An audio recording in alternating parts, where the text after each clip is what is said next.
Salut à tous, c'est Nicolas, je suis vraiment content aujourd'hui de vous retrouver sur cette chaîne où nous allons faire une semaine spéciale. Nous allons nous retrouver tous les jours et nous allons parler de drague. Nous allons voir, étudier de fond en comble tout ce que l'on peut dire sur la drague et nous spécialiser peut-être sur la drague de rue qui est peut-être la plus compliquée de toutes les dragues qu'il peut y avoir.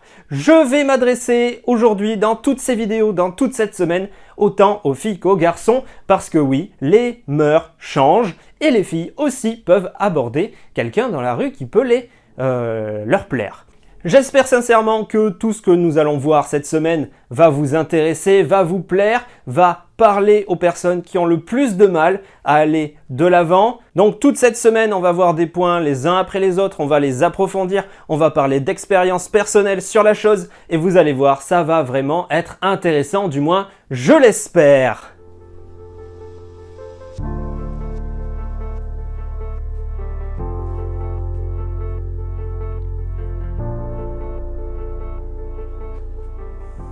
Alors par contre, on va se mettre tout de suite d'accord sur quelque chose. Les filles et les garçons peuvent aujourd'hui draguer l'un comme l'autre. Il n'y a plus de problème, les mœurs ont évolué. Ce n'est plus seulement les garçons qui peuvent aller aborder quelqu'un. Il n'y a pas... Voilà, les filles aussi peuvent le faire. En revanche, s'il vous plaît, les gars, c'est pas parce que les filles peuvent le faire, c'est pas parce qu'on évolue dans ce sens-là qu'il faut que ça soit une excuse pour vous de ne pas bouger. Au contraire.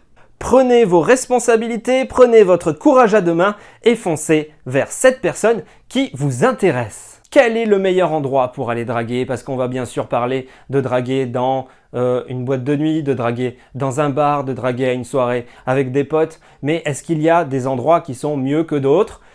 Ça dépend de la personnalité de chacun. Aujourd'hui, ces vidéos vont vraiment se concentrer sur la drague de rue, qui est une drague qui est encore assez mal utilisée, assez mal exploitée. Et on va essayer un petit peu de percer le tabou là-dessus. On va voir tout ça ensemble. Mais bien sûr, toutes les clés qu'on va pouvoir donner par rapport à la drague de rue, ça va aussi pouvoir marcher ailleurs. Vous allez voir, c'est très simple. Ce ne sont que des petits mécanismes qui vont s'ajouter les uns derrière les autres. Ça va demander une petite pratique. On va voir tout ça tranquillement ensemble pendant toute la semaine. Et je ne vais pas vous lâcher. Si vous avez des questions, vous pourrez toujours les poser en commentaire. Mais la drague de rue, c'est aussi le simple fait de se dire que waouh, cette personne, elle passe là. Si ça se trouve, je ne la recroiserai jamais. Cette personne, elle me plaît. Cette personne, elle dégage quelque chose. J'ai envie d'aller vers elle. J'ai envie de l'aborder. J'ai envie de savoir qui c'est. J'ai envie de la connaître. Et ce n'est pas parce qu'on n'est pas dans un environnement, dans une bulle, qu'on ne peut pas aller la voir. On peut y aller, on peut l'aborder. La personne, voilà, on va utiliser des techniques, elle va comprendre tout de suite ce qu'on veut, on va essayer de se montrer le plus clair possible, on va essayer de se montrer le plus transparent possible pour ne pas faire peur à la personne. C'est aussi ça l'important, ne pas faire peur à la personne lorsqu'on l'aborde dans la rue. Ça peut aussi très bien marcher dans un magasin, ça peut aussi très bien marcher dans une bibliothèque, dans n'importe quel lieu en soi, voilà, lieu qui n'est pas propice aux rencontres à la base. L'autre avantage que l'on peut avoir, c'est qu'on va découvrir cette personne dans la vie de tous les jours. Parce que oui, quand on est dans cette petite bulle de soirée, quand on est en boîte de nuit, quand on est dans un bar, on oublie un petit peu nos soucis, on ne sait pas exactement comment la personne se comporte dans le monde de tous les jours. Là, on va peut-être avoir véritablement plus des réactions, on va dire, standards, des réactions qui vont être normales. Et d'un autre côté, l'autre chose qui va être aussi intéressant, c'est que la personne qui va être en face et vous aussi, il y a moins de chances que vous ayez 3 grammes d'alcool dans le sang qui va vous faire oublier la moitié de la conversation le lendemain. Alors quand on va commencer à draguer, on va avoir des choses qui vont nous venir à droite et à gauche. Ça va pas être forcément terrible les conseils qu'on va nous donner. C'est « Ah ben, une fille, faut la faire rire. Ah ben, sois toi-même. » Voilà, c'est des choses qui, bien sûr, ça fonctionne. Mais qu'est-ce que ça veut dire en fait? Oui, quand on va aller aborder quelqu'un, il va falloir faire attention à ce qu'on dit. Il va falloir faire attention à la manière dont on est habillé. Mais rester soi-même, en fait, ça veut dire ne pas vous créer un personnage. Parce que si jamais ça marche, si jamais la personne que vous avez en face de vous va se retrouver séduit ou séduite par la personne que vous semblez être, eh bien, quand elle va vous découvrir après, quand le masque va tomber, il y a toutes les chances que la personne se barre simplement, se barre très loin et que vous ne la revoyez plus du tout. Alors à part si vous êtes un excellent acteur, peut-être que vous pouvez vous lancer dedans, mais sinon je vous conseillerais simplement d'être vous-même, de dire les choses que vous aimez, de dire les choses que vous n'aimez pas, de ne pas vous inventer de goût, de ne pas vous inventer un métier, de ne pas vous inventer une activité sportive que vous n'aurez pas. Simplement, restez vous-même, restez la personne que vous êtes et assumez vos goûts, assumez qui vous êtes.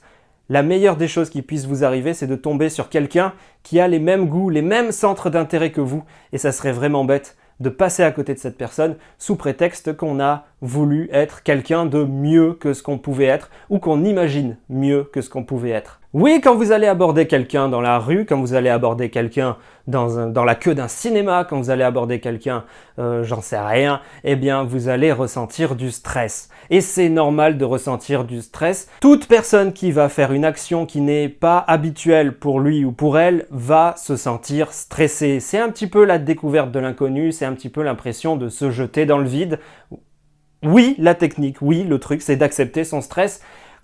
Ça semble facile de le dire comme ça, mais en fait, comment est-ce qu'on fait pour accepter son stress d'une certaine manière? Eh bien, quand on commence à le sentir, le stress, on se dit « Ok, c'est maintenant ». Et là, cette sensation que j'ai, c'est mon moteur, c'est mon essence. Au lieu que ça soit un frein, c'est mon essence.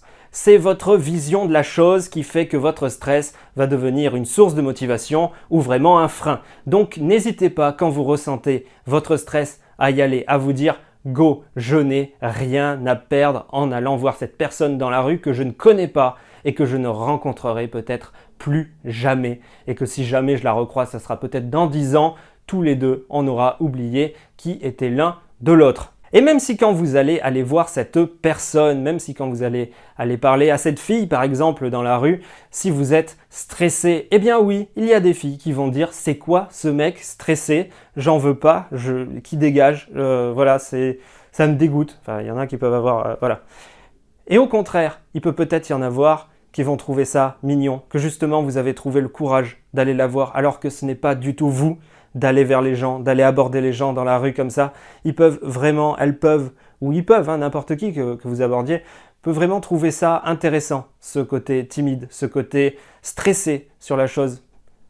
Il y a une preuve de courage là qui vient de se faire. Et si ça se trouve, la fille par exemple en face, qui est elle-même timide, va préférer se faire aborder par quelqu'un qui va être timide plutôt que quelqu'un qui va avoir une trop grande confiance en lui, où elle va se sentir d'une certaine manière écrasée à la fois sur ce moment présent, mais en se projetant ou en vivant la chose, va se sentir écrasée par une relation où la personne aura envie de sortir, la personne aura envie de bouger, la personne aura envie de faire plein de choses, et en tant que personne timide, tu as envie de rester un petit peu dans ton cocon, et du coup, c'est pas ta vie, et en vivant avec telle personne, tu peux te sentir mal, te sentir mis de côté, te sentir obligé de faire des choses. Et donc, en fait, simplement, les deux personnes ne sont pas faites l'un pour l'autre. Donc, en étant vous-même, vous aurez toutes les possibilités, toutes les chances de rencontrer quelqu'un qui vous ressemble, même si peut-être vous allez passer par des râteaux. C'est le jeu, c'est la clé. Quand on va aborder quelqu'un dans la rue, on ne sait pas si la personne est en couple. J'espère que cette première vidéo vous a plu. On va en retrouver toute la semaine, comme je le disais, c'est une semaine spéciale sur la drague. On va voir des petites choses pendant toute la semaine.